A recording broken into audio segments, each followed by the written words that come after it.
It is given that air is streaming past a horizontal airplane wings.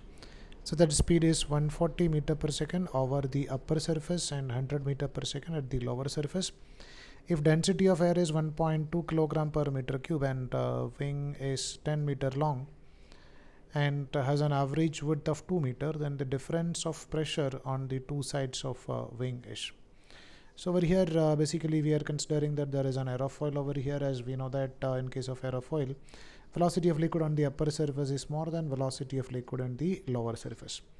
So pressure over here is taken as P1 and over here taken as something but P2, and our aim is to find out what about the difference in pressure over here. So we know that as the value of V1 is greater than that of V2, the value of P2 will be greater than that of P1, or where the value of pressure is where the value of velocity is more, there the value of pressure will be less. And we can find out the difference in pressure by using continuity equation. As the height is very small between these two surfaces, we'll assume that gravitational potential energy over here and over here is same, almost same. So we can write this as pressure at point 1 plus half into rho into V1 square is equal to pressure at point 2 plus half into rho into V2 square.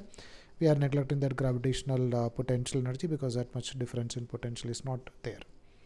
So we can find out what about the value of difference in pressure, that is P2 minus P1 is equal to, we can write half into V1 square minus half into V2 square, or half into V1 square minus V2 square. So we can write this as half into, the density is given as something but 1.2 into the value of V1.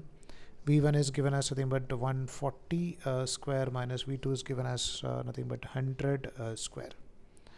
So we can write this is going to be nothing but 0.6 into 140 square 19600 minus 100 square is nothing but 10,000. So we can write this is around 0.6 into 9600. So we'll get around 5760.